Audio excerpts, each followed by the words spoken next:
Hello students, motivation topic को continue करते हुए आज हम इस वीडियो में एक बहुत ही इंटरेस्टिंग और इम्पोर्टेंट मोटिवेशनल थ्योरी पढ़ेंगे जो कि है मास्लोस नीड हायरार्की थ्योरी।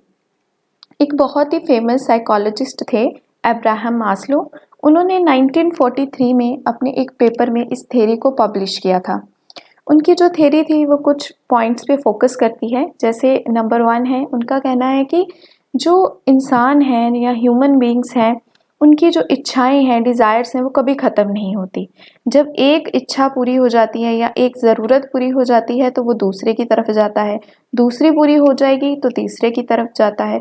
तो ऐसे जो नीड्स हैं या डिज़ायर्स हैं, उनकी एक चेन बन जाती है। वो चेन जो है कंटिन्यूसली चलती रहती है, एक सेटिस्फाई होने के बाद दूसरी, दूसरे के बाद तीसरी, और ये एक नेवर एंडिंग प्रोसेस बन जाती है। दूसरी बात वो कहते हैं कि जब एक बार हमारी कोई ज़रूरत पूरी हो जाती है तो फिर हम उस सेम से मोटिवेट नहीं होते, उस सेम चीज़ से मोटिवेट नहीं होते। तीसरी बात वो कहते हैं कि जो ज़रूरतें हैं, हमारी नीड्स हैं या ह्यूमन नीड्स हैं, वो एक ऑर्डर में वर्क करती हैं। उसका एक पर्टिकुलर सीक्वेंस है, उसका एक ऑर्डर है। तो जो मैस्लो हैं, उन्होंने क्या किया, इन नीड्स को 5 लेवल्स में डिवाइड कर दिया हुआ है, जिसमें हमारी फर्स्ट है फिजियोलॉजिकल नीड्स, देन सेकंड है सिक्योरिटी नीड्स, थर्ड है सोशल नीड्स, फोर्थ है सेल्फ एस्टीम नीड्स और फिफ्थ है सेल्फ एक्चुअलाइजेशन नीड्स। इसको एक डायग्राम से देखते हैं तो ये इसका एक पिरामिड शेप में डायग्राम है, जिसमें हम ये मतलब डाउनवर्ड से अपवर्ड की तरफ जाता है। जो हमारी फर्स्ट 3 नीड्स हैं, जिसमें आप देख रहे होंगे, फर्स्ट है हमारी साइकोलॉजिकल नीड्स। हम नीचे से स्टार्ट करते हुए देखेंगे। साइकोलॉजिकल नीड्स, इसको बेसिक नीड्स भी बोलते हैं। Food, water, shelter, clothing, rest, ये सारी नीड्स इसमें आती हैं। सेकंड है सेफ्टी नीड्स, जिसमें आपकी सेफ्टी और सिक्योरिटी आ जाएगी। थर्ड है बिलोंगिंगनेस एंड लव नीड्स, जैसे फ्रेंडशिप आ गई, रिलेशनशिप आ गए, फैमिली आ गई। फिर नंबर 4 है हमारा एस्टीम नीड्स, जिसमें आपका आ गया फीलिंग ऑफ अकम्प्लिशमेंट्स, जैसे स्टेटस होना चाहिए, पावर होनी चाहिए। और इसमें जो हाईएस्ट पोजीशन पे हमारी नीड है वो है सेल्फ एक्चुअलाइजेशन नीड्स। यहाँ पे हम अब खुद को पहचान कर कुछ अपनी पहचान बनाते हैं। तो जो हमारी ये जो पिरामिड शेप में इन्होंने नीड्स को डिफाइन किया है, तो इसमें जो फर्स्ट 3 नीड्स हैं ये हमारी लोअर लेवल नीड्स होती हैं, और जो रिमेनिंग 4th और 5th नीड्स हैं इसको हम हायर लेवल नीड्स कहते हैं। तो जैसे जैसे हमारी पहली नीड पूरी होती जाएगी, फिर हम दूसरी पे जाएंगे, फिर तीसरी पे, फिर चौथी पे और 5वीं नीड्स पे जाएंगे। चलिए इसको थोड़ा सा डिटेल में पढ़ते हैं। तो हमारी फर्स्ट है फिजियोलॉजिकल नीड्स। ये नीड्स होती हैं, इनको बेसिक नीड्स भी बोलते हैं। जैसे हमें पानी चाहिए, खाना चाहिए, कपड़े चाहिए, रहने के लिए जगह चाहिए। इन सब चीज़ों के बिना जो है इंसान नहीं सर्वाइव कर सकता। अगर आपने किसी पर्सन को मोटिवेट करना है, किसी ऑर्गेनाइजेशन ने अपने एम्प्लॉय को मोटिवेट करना है काम करने के लिए, तो कम से कम उस पर्सन की बेसिक नीड्स को पूरा करना ही पड़ेगा। जब तक उसकी बेसिक नीड्स पूरी नहीं हो रही हैं, वो मोटिवेट नहीं होगा, काम को और अच्छे से नहीं कर पाएगा। आप ऑर्गेनाइजेशन एम्प्लॉय को उतना ही फाइनेंशियल और नॉन फाइनेंशियल इंसेंटिव्स पे करे, ताकि वो पर्सन अपनी बेसिक ज़रूरतों को, जो हमारी रोटी, कपड़ा और मकान है, उसको पूरा कर सके।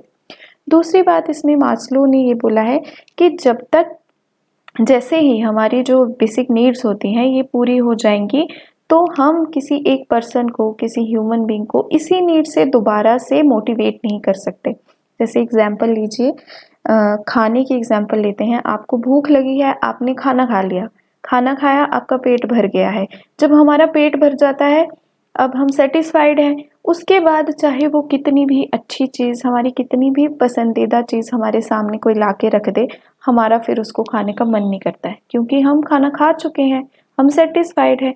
इसी तरह जब किसी ह्यूमन बीइंग की, किसी इंसान की जो बेसिक बायोलॉजिकल नीड्स हैं वो फुलफिल हो जाती हैं, तो हम सेम नीड्स से उसको दोबारा से मोटिवेट नहीं कर सकते। तो फिर हमें उसे कुछ और दे के मोटिवेट करना पड़ेगा। तो ये हमारी है बेसिक नीड्स। सेकेंड हम बात करें तो वो आ जाती है हमारी सेफ्टी एंड सिक्योरिटी नीड्स। इसमें आ जाता है इंसान, आपको रोटी कपड़ा मकान मिल गया है, रहने को जगह है, अच्छे कपड़े हैं, खाना खा रहे हो, सब कुछ पानी मिल रहा है, बेसिक ज़रूरतें आपकी पूरी हो रही हैं।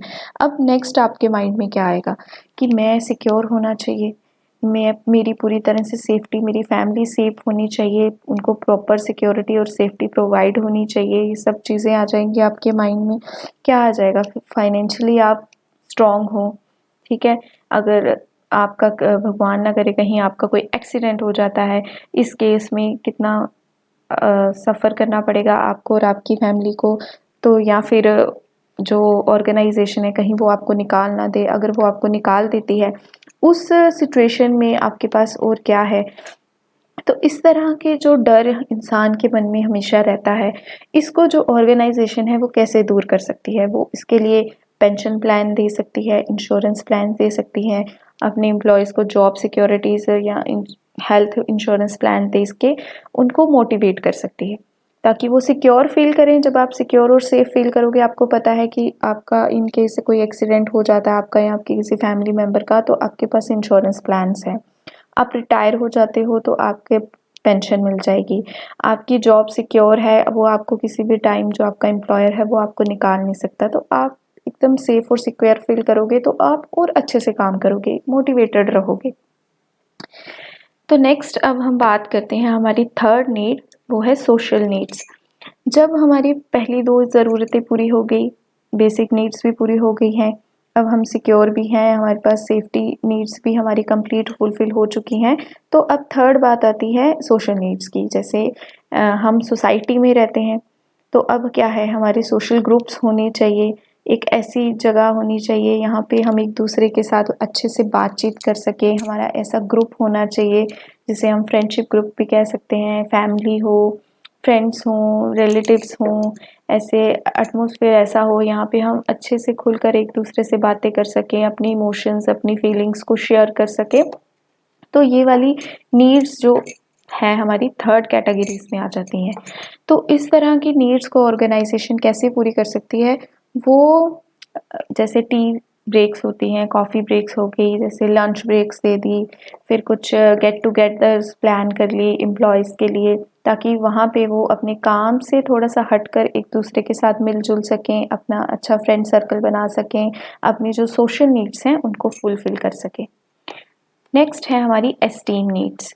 एस्टीम नीड्स को ईगोस्टिक नीड्स भी बोलते हैं। इसमें आ जाती है ईगो सेटिस्फेक्शन, आपकी सेल्फ रिस्पेक्ट, सेल्फ कॉन्फिडेंस। जब एक अच्छा हमारा फ्रेंड सर्कल भी बन गया, अब हमें एक पहचान चाहिए, हमें हमारा एक स्टेटस चाहिए, एक पोजीशन होनी चाहिए हमारी। तो जब बेसिक नीड्स या लोअर लेवल नीड्स पूरी हो जाती हैं तो हम थोड़ा हायर लेवल की तरफ चल पड़ते हैं। अब हमें क्या चाहिए, हम कोई काम कर रहे हैं तो हमें एप्रिसिएशन भी चाहिए, हमें रिस्पेक्ट चाहिए, जिन लोगों के बीच में हम बैठ रहे हैं, काम कर रहे हैं, उनसे हमें रिस्पेक्ट भी चाहिए। तो वो हमारी एस्टीम नीड्स हो जाती हैं। तो इस तरह की नीड्स को जो ऑर्गेनाइजेशन है वो कैसे पूरा करेगी, वो सैलरी इंक्रीज कर सकती है, बोनस दे सकती है, प्रमोशंस दे सकती है, कई तरह के और इंसेंटिव्स दे सकती है, एक अच्छा स्टेटस उस एम्प्लॉय को दे सकती है। अगर वो कोई काम कर रहा है तो उसकी रिकॉग्निशन, वो सेंस ऑफ अचीवमेंट दे सकती है कि अगर हमने कोई कॉन्ट्रैक्ट किसी ऑर्गेनाइजेशन ने अचीव किया है, जिस एम्प्लॉय की वजह से वो हुआ है, उसको एप्रिसिएशन दीजिए। तो इससे भी वो एम्प्लॉय क्या होगा, मोटिवेट होगा। नंबर 5 हमारी आ जाती है सेल्फ एक्चुअलाइजेशन नीड्स। तो जब हमारी फर्स्ट 4 नीड्स कंप्लीट हो गई हैं, हमारे पास बेसिक्स बायोलॉजिकल जो भी हमें चीज़ें चाहिए थी वो हैं, सेफ्टी सिक्योरिटी है, एक अच्छा फ्रेंड सर्कल है, सोसाइटी के साथ हम लिंक्ड हैं, फिर हमारा एक प्रॉपर स्टेटस है, ऑर्गेनाइजेशन में हमें एक पोजीशन मिली हुई है, हमारे पास पावर अथॉरिटीज़ हैं। अब जब इतनी सारी नीड्स पूरी हो जाती हैं तो अब इंसान आगे क्या सोचता है, फिर बात आ जाती है खुद को पहचानने की, जो कि है सेल्फ एक्चुअलाइजेशन। हम खुद को पहचानते हैं कि हम कौन हैं, हमारी अपने जो इंडिविजुअल गोल्स हैं हम उनको फुलफ़िल करने की तरफ जाते हैं। हम चाहते हैं कि अब हमारी ग्रोथ हो, हम कंटिन्यूअसली जो है ग्रोथ करते जाएँ, आगे बढ़ते जाएँ। जैसे जो हमारे इंडिविजुअल गोल्स हैं हम उनको अचीव करें, ऑर्गेनाइजेशन के गोल्स हैं हम उनको अचीव करने के लिए और ज़्यादा मेहनत करें, हार्ड वर्क करें। फिर जैसे मान लीजिए किसी एम्प्लॉय में टैलेंट है, वो एक अच्छा आर्टिस्ट है, तो वो अपनी उस आर्ट को और ज़्यादा प्रेजेंट करे, उसमें और ज़्यादा क्रिएटिविटी लाए, इनोवेटिव हो। अगर ऑर्गेनाइजेशन की बात करते हैं हम, तो ऑर्गेनाइजेशन एम्प्लॉयज़ को जब एक अच्छा स्टेटस और पोजीशन हमने दे दी है, तो अब आगे उसको डिसीजन मेकिंग प्रोसेस में इन्वॉल्व करें, उसको इंचार्ज बनाए बड़ी बड़ी एक्टिविटीज़ का, या जो बड़े बड़े टास्क होने वाले हैं। तो ऐसे क्या होगा, उसे नया कुछ सीखने को मिलेगा और उसकी ओवरऑल डेवलपमेंट होगी। और इसके साथ ही उसकी जो फिफ्थ नीड है, सेल्फ एक्चुअलाइजेशन नीड, वो भी फुलफिल होगी। तो मास्लो ने ये 5 नीड्स बताई हैं हमें, जो पिरामिड शेप में थी, लोअर लेवल से हाईएस्ट लेवल पे जा रही है और पूरी जो इंसान की ज़रूरतें हैं उनको कवर कर रही है। बहुत ही सिंपल थ्योरी है और बहुत ही इम्पॉर्टेंट है। होप सो आपको समझ आई होगी। Thank you.